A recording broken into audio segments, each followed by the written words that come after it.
आपकी सरकारी नौकरी लग गई 62 साल लगी सरकार थी, लगी थी मोदी जी ने हटवा दी ना। ये कह रहे हैं कि मेरी सरकारी नौकरी थी और सिविल डिफेंस को सरकारी नौकरी बता रहे हैं। जिम्मेदारी गृह मंत्री की है, अमित शाह की है। पश्चिम बंगाल का माँ कसम तुम्हारा बलात्कार हो जाए तो मजा आ जाएगा। तुम भी अमित शाह को ही बोलने जाके कि मेरा भी हो गया साहब। अरे क्या मोहब्बत करेगा, 12 महीने सीना चीज बेचते हो क्या? समय वापसी आ रहा है जी। तुम्हारे बाप बैसाखी टूटेगी, बैसाखी टूटेगी, समय वापस आ रहा है। जो लूल है 99 सीटों वाला 400 मांग रहा था, 235 पर आकर तुम्हारे पिताजी का क्या ले लिया 400 वाले ने?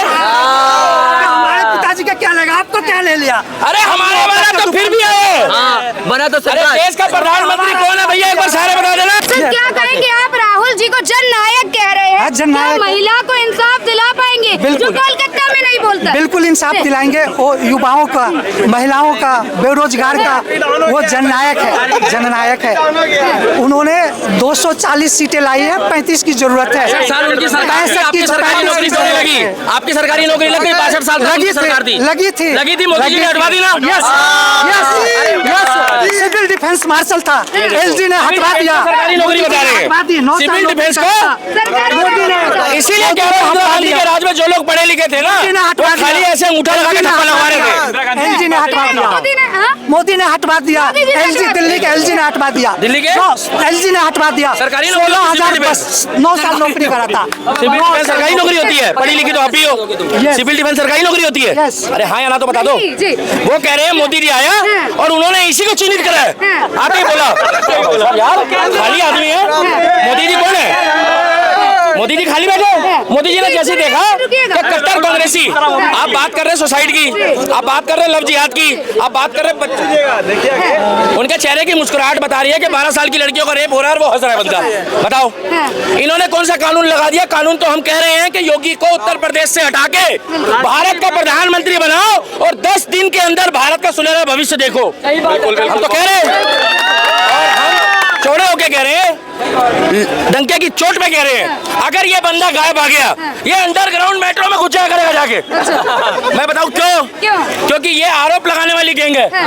ये कह रहे हैं कि मेरी सरकारी नौकरी थी और सिविल डिफेंस को सरकारी नौकरी बता रहे हैं। कहा सरकारी नौकरी? अरे मेरे भाई डाकिया की भी इस देश में इज्जत है, मगर आज की डेट में लोगों की डाक जो है ना वो पहुंचती नहीं थी कोर्ट तक। अरे भैया वो संबल भेजा था जज साहब ने, बोले वो डाकिये को बता रहा हूँ भाई साहब, आपको बदनाम नहीं करूंगी कि सरकारी नौकरी तो आप भी करते रहे। डाकिये को दिया बाबूजी, वो घर पे नहीं मिला, सारी जिंदगी तो संबंध पहुंचते थे। आजकल जाता है मेल, आजकल जाता है मैसेज और 4 बार फोन जाता है, 5वीं बार फोन ना उठाए ना तो साला भी उठा जो भाई साहब साला उठा के ले जाते हैं। तो पता लुगाई क्या कहती है कि कुछ भी हो जाए तू बंद हो जाओ मगर मेरे भाई को जरूर लेकर आना। देखो हजरे आज की डेट में सबसे पहले ससुर उठा के दुकान खोलने वाले हैं। हम मोहब्बत की दुकान खोलने वाले हैं। वो जिम्मेदारी गृह मंत्री की है, वो जिम्मेदारी प्रधानमंत्री की है। देश की सुरक्षा करना गृह मंत्री की जिम्मेदारी है। पश्चिम बंगाल का मुख्यमंत्री कौन है? जिम्मेदारी गृह मंत्री की है, अमित शाह की है। पश्चिम बंगाल का माँ कसम तुम्हारा बलात्कार हो जाए तो मजा आ जाएगा। तुम भी अमित शाह को ही बोलने जाके कि मेरा भी हो गया साहब। तुम्हारी तो शकल देख के गुस्सा आ रहा है भाई, पहला बंदा देखा है हंसता रहता है, शक्ति कपूर की करे जा रहे कह रहा गृह मंत्री। अरे क्या मोहब्बत करेगा, 12 महीने सीना चीज बेचते हो क्या? भाई कैसा आदमी है? इमरान हाशमी की पिक्चरों की प्रमोशन करता है क्या? ये कैसा आदमी? बात चल रही है दोस्त, वापसी आ रहा है समय वापसी आ रहा है जी। तुम्हारे बैसाखी टूटेगी, बैसाखी टूटेगी, समय वापस आ रहा है। जो लूल है 99 सीटों वाला देखो तो सही, माँ का समझ में नहीं आ रहा, मतलब अपनी बेइज्जती करा लेते फिर आके खड़े हो गए। मतलब 99 सीटें वाला चौड़ा हो रहा है, 99 सीट वाले, और हम 240 वाले चुपचाप खड़े हैं बैठे, इसीलिए कि हमको योगी चाहिए। 400 मांग रहा था, 235 पर आकर तुम्हारे पिताजी का क्या ले लिया 400 वाले ने? हमारे पिताजी का क्या लगा, आपको क्या ले लिया? अरे हमारे वाला तो फिर भी है बना तो सरकार। देश का प्रधानमंत्री कौन है भैया, एक बार सारे बता देना। प्रधानमंत्री नरेंद्र मोदी। खुल के बता दो कौन है? मोदी। है इनको बवासीर हो गई। ऐसा है इनको भाई साहब एक मिनट कह रहे थे मोदी जी एक बात बताओ 99 सीट आई है किसी तरह ले दे के मतलब 3 बार में तीसरी बार में तुम इतना उछल रहे हो पहले 44 फिर 54 फिर 99 अच्छा देख लो घुटना सरकार उसकी बनी मंत्री उसका बिल क्यों नहीं पास करवा आप रहे एक बात बताओ वक्त वोट चिल्लाते रहोगे और हंसते रहोगे मैं एक बात बताओ जब वक्त वोट का बिल आया था सुन लो वक्त वोट का बिल आया चर्चा का टाइम हुआ तो सबके पेट में गुड़गुड़ हो गई वो वाला नहीं पास करा के जेसीपी में भेज दिया आपके पास सुनो 233 सुन तो लो 233 सांसद थे ये जितने भी खचरे वाले पार्टी बैठी हुई है इनके सांसद थे क्यों नहीं पास करा दिया पास क्यों नहीं करा पाए इसलिए नहीं करा पाए कि जो एजेंडाधारी है ना उनका एजेंडा जो है वहाँ सूट नहीं करता उनको चाहिए नहीं था ये बिल वो चाहते थे कि ये ऐसे ही रहे बाकी मोदी जी और चीजों में फंसे रहे तो अभी तुम लोग मणिपुर पे इतना चिल्ला रहे थे अब पश्चिम बंगाल पे अब तो वहाँ की ममता दीदी है उसकी उन्हीं के घर में हो गया और खुद धरने पे बैठ गई खुद पैदल यात्रा निकाल रही है तो वहाँ की पब्लिक का क्या गृह मंत्री भी वही खुद 4 विभाग उनके पास और तुम कहते हो मोदी जी संज्ञान ले ले क्यों भैया राहुल जी मोहब्बत की दुकान हाँ मोहब्बत की दुकान में नफरत पूरा सावन बीत गया पूरा सावन चला गया शिव भक्त बन के घूम रहे थे एक लोटा जल चढ़ाते कहीं भाई बहन नहीं दिखे और कहते हैं कि जी हम तो शिव भक्त हैं अभय मुद्रा है शिव जी को लेकर घूम रहे थे ये है मोहब्बत की दुकान ये लोग चलाते हैं अरे ये लोग 2 मुंहे सांप है 2 गले के लोग हैं 2 गला है इनके पास जब जैसा मौका वैसा देख के भाग लेते हैं फिर आके बेइज्जती कराते हैं कैमरे के आगे और बेइज्जती कराने के बाद देखा 99 सीट आ गई मोदी जी बैसाखी की सरकार अरे भाई तुम तो ये कह रहे थे सरकार ही नहीं बनेगी सरकार भी बनी तुम कह रहे थे कि ऐसा है सारे मंत्रालय तो उनको देने पड़ेंगे वो भी अपने पास रख लिए सारा कुछ हो रहा है सरकार मजबूती से चल रही है वो सब चल रहा है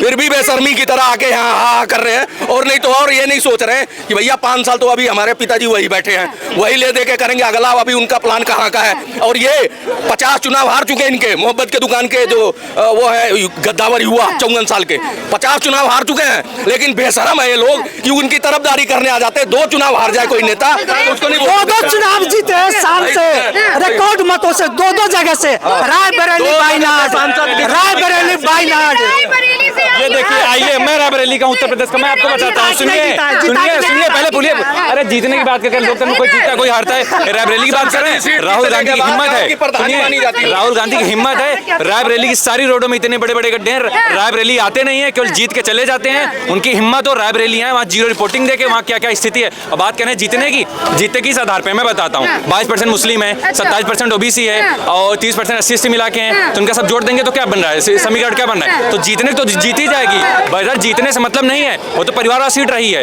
लेकिन वो सीट पे काम करेंगे तब तो एक संसदीय रायबरेली की सीट पे काम नहीं कर पा रहे हैं भीख में मिली है रायबरेली की सीट नहीं कभी तुक्के में भी मिल जाती है बिल्कुल मिल जाती है बिल्कुल हाँ ये अंधभक्त है ये मानसिक विकलांग भक्त है ये गूंगे बहरे लंगड़े मानसिक भक्त हैं ये अंधभक्त बहुत अच्छा बोल रहे हैं मेरे को बड़ा कुछ प्राउड है इनको चमचा बोल रहे हैं इनको उस पर भी प्राउड है अरे मैं तो चमचा हूँ अरे भैया चमचागिरी छोड़ो तुम्हारे बाप दादा ने करके कुछ नहीं किया तुम कुछ नहीं कर पाए तुम जहाँ हो वही खड़े हो और फिर कहते हो कि नहीं जी वही चमचों वाली सरकार चाहिए भैया चमचों वाली सरकार छोड़ दो भ्रष्टाचार घूस इन चीजों से अब दूरी बन गई राहुल जी जननायक थे उन्हीं के राज्य में कट्टे उट्टे की फैक्ट्रियां खुली थी उनके जो वो थे ये जितने भी बैठे हुए अपराधी ये सारे की पार्टियां अब जो भाग के जा रहे हैं ये कहते हैं ना कि वॉशिंग मशीन में जाके धुल जा रहे हैं बीजेपी में तो वो सारे वही गंदे क्यों भाग के जा रहे हैं भाई तुम्हारे पास साफ सुथरे बंदे ही नहीं थे कि जो उधर जाए जो जा रहे हैं वो भाग के वही जा रहे हैं जिनके ऊपर साली उनकी धोती फटी हुई है खुली हुई है मतलब चोरी चकारी के और भ्रष्टाचार के केस है वो बीजेपी में भाग रहे हैं अपनी शरण ढूंढ रहे हैं ऐसी पार्टी खड़ी की थी अभी तक और ये उस पर भी हंस रहे हैं मतलब इतनी बेशर्मी कम से कम ये भी देख ले कि क्या हालात है क्या लोग चाहते हैं ये नहीं देखेंगे चमचागिरी नहीं छोड़ेंगे राजमाता वही कटप्पा वाली गुलामी नहीं छोड़ना ऐसा जी गुलामी रहना राजमाता को वचन दिया है ना इन्होंने वहाँ पे गंगा जल लेके हाथ में कसम खाई है कि माता तुम्हारी गुलामी नहीं छोड़ूंगा चाहे जो हो जाए तभी तो गा रहे हैं मोहब्बत की दुकान 4-5 राज्यों में हार गए लगातार जहाँ चुनाव लड़ते हैं वही हार जाते हैं फिर वो बीजेपी जीतने का एकमात्र वही राहुल गांधी है जरिया अभी उपचुनाव हुआ था 12 सीट 10 सीट जीते हैं 10 सीट जीते हैं शान से उपचुनाव 10 सीट जीते हैं शान से ये गाँव की प्रधानी होती है ना, जैसे आप जनता की नजर में गांव की प्रधानी होती है, उसका एक मौत होता है गांव का मुखिया, एक सांसदी 2 सांसदी सीट जीतने पे ये कहते हैं वो जननायक है। भैया प्रधानमंत्री से कोसों दूर है, उनका कोई सपना नहीं है दूर दूर तक। अब रिटायर भी हो जाएंगे 4 साल में, तब भी प्रधानमंत्री के आसपास नहीं फटकेंगे कुर्सी के। साहब 1 नेशन 1 इलेक्शन की बात कर रहे हैं, 4 राज्यों का चुनाव कराने की हिम्मत नहीं है साहब। 1 नेशन इन्हीं का सिस्टम दिया हुआ था, कांग्रेस का ही सिस्टम ये सारा दिया था, इन्हीं का रचा हुआ इतिहास था सारा। तो हिम्मत नहीं हो रहा 4 राज्यों का चुनाव कराने का, 4 राज्यों को हिम्मत नहीं हो रहा। पकड़ पकड़ के छीन के बात करने वाले लोग, मतलब इतना भी इनको नहीं शर्म आ रही है कि सिस्टम तो सारा कांग्रेस ने तैयार किया था जब विपक्ष ही नहीं था। जो मर्जी चाह बना दिया, जैसे मर्जी के देश चला लिया, ठीक है, देश को गड्ढे में डाला, विपक्ष नहीं था विरोध करने वाला। तब ये भाई साहब ये तब उनके पक्ष में खड़े थे, आज भी उन्हीं के पक्ष में खड़े। आओ ना इधर आओ, कहाँ जा रहे हो, आ जाओ आ जाओ। 2-4 बातें देखो करे जा रहे हैं और यहाँ पे बेइज्जती करा रहे हैं। अभी एक बंदा करके गया, दूसरा मेरे को खड़ा होके जीत लिया। अरे भैया ऐसा है, कांग्रेस ने जो अपने आप चली गई है धरातल में, वहां से निकल के ना 2-4 सीटें आ रही हैं, वो उतना ही खुशी मना ले। मैं बता रहा हूँ, 2 दोस्त जा रहे थे, दोनों दोस्त जा रहे थे ना, तो कार्यालय पड़ा, देखा वहाँ पे उस कार्यालय में लोग आ रहे हैं जा रहे हैं, थोड़ा मिठाई उठाई खिला रहे हैं। तो पूछा क्या हुआ जी, बोले कि ये बीजेपी वाले हैं, अभी इन्होंने 240 आए हैं 543 में से। बोला अरे यार ये तो गलत है, इतना तो कम मार्क आया। चलो फिर आगे गए, देखा वहाँ पे खूब पटाखे चल रहे हैं, लड़ियाँ जल रही हैं, भाई साहब जगमग जगमग सब हो रहा है। बोला क्या हुआ, बोले 99 सीट लाया है। बोला 99 सीट लाया, बोला अरे कैमरी से पढ़ा है 99 लाया, कह रहा बड़ा बढ़िया लाया है तो 99। फिर उसके दोस्त ने बताया 99 543 में लाया, कह रहा चला आगे, पागल है साले, बिना बात के 999 पे इतनी खुशियां मना रहे हैं। जम्मू कश्मीर के अंदर स्पीच देते हुए राहुल जी कहते हैं कि जम्मू के अंदर निडर होके काम कांग्रेस सरकार करती है। मैं बता तो रहा हूँ, वहाँ सारी व्यवस्था ठीक हो गई, 370 हट गया, भाई बहन जाके बर्फ में गोला लेके खेल रहे हो, तुम जाके वहाँ रैली निकाल रहे हो। पहले तुम्हारी हिम्मत थी, इसी 15 अगस्त को झंडा पाकिस्तान का फहरता था, अभी तक पाकिस्तान की सारी चीजें हो रही थी वहाँ पे, डर के मारे तुम हमारे कांग्रेसी नहीं जा रहे थे। तुम्हारे एमसी की बेटी नेहा को चाकुओं से गोद के मार दिया तुम्हारी पार्टी को, तुम नहीं खड़े हुए, वो जाके दूसरी पार्टी बीजेपी खड़ी हो रही है। तुम क्या किसी को न्याय दोगे? तुम अपने पार्टी को न्याय दो, अपने लोगों को दो, उनको संगठित करो और कम से कम वजूद में रहो, कल को तुम्हारी वजूद न खत्म हो जाए। क्या दावा कर रहे जम्मू कश्मीर में भी जीत के दिखाएंगे और उनके गुजरात से भी हराएंगे? अरे कहाँ से सपना देख रहे हैं क्या? एक खरंगे साहब और एक ये, अच्छा, ये दोनों ये दिन में सपने देखते हैं। जैसे कुछ लोग हैं ना, जैसे वो है ओवैसी, उसको दिन में तारे नजर आते हैं, वही हाल राहुल पप्पू जी का है कि वो दिन में सपने देख रहे हैं। अरे कश्मीर में अभी एक चीज और कहा जो आपने क्वेश्चन ही नहीं उठाया, राहुल गांधी ने ये भी कहा, भूल गए क्या आप, कि राहुल गांधी ने कहा कि कश्मीर का खून है उनके अंदर। अरे क्या वो अपने, अरे सुनो तो सही, मैं राहुल पप्पू से पूछना चाहता हूँ कि अरे बेवकूफ, क्या तू अपनी नाना का औलाद है क्या? राहुल पप्पू अपने नाना का औलाद है क्या? एक मिनट, ये अपने नाना की औलाद है भाई। इसके नाना थे कश्मीरी पंडित थे, मैं उनको मानता हूँ, कश्मीरी पंडित थे वो, लेकिन अगर ये आज हिंदुस्तान के अंदर एक व्यक्ति ऐसा बता दो जो अपने नाना का खून लेकर के कहे मैं कश्मीर का खून, कोई बता दो, मैं अपने बाप को बताता हूँ, अपने बाबा को बताता हूँ, अपने दादा को बताता हूँ, ये अपने नाना की औलाद बन रहा है जिसका कोई जात ही नहीं, कोई कौम ही नहीं है, फर्जी, कहाँ से जीत जाएगा? और एक चीज और बताऊं, राहुल गांधी ने यह भी कहा कि बेरोजगारी है। हाँ, मैं कहता हूं बेरोजगारी है। बेरोजगारी इसलिए है कश्मीर में कि वो 400-500 जो पत्थर बरसाते थे उनकी दिहाड़ी बंद हो गई। इनके पूरे खानदान ने 62 साल राज किया हिंदुस्तान पर, लेकिन लाल बाग पर खड़े नहीं हुए। झंडा लहराने की तो बात छोड़ दो, कहां से 56 इंची सीना पतला हो गया? अरे 56 इंची नहीं, वो 76-78 इंची सीना और मोदी का हो गया कि लाल बाग पर झंडा लहरा दिया और इनके छाती पर झंडा लहराने का काम किया नरेंद्र दास मोदी ने। ये क्या बात करेंगे? मोदी के जूते के बराबर तो इनकी हैसियत नहीं है। ये बात कर सकते हैं, काम नहीं कर सकते, केवल बात करते हैं। बात की रोटी ये खा सकते हैं। आप देख लो, उत्तर प्रदेश हो, बंगाल हो या राजस्थान हो, इतने रेप पर रेप हो रहे हैं लेकिन कहीं भी राहुल पप्पू नहीं बोलते।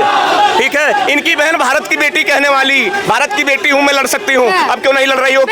बेटियों की इज्जत नहीं बच रही है, नहीं लड़ेंगी। ये टेप लग गया क्या मुंह पर? आज कश्मीर जा रहे हो, कश्मीर जाने किस लिए जा रहे हो? वहां वोट मांगने? अरे बंगाल में जाके दिखाओ, बंगाल नहीं जाओगे तुम।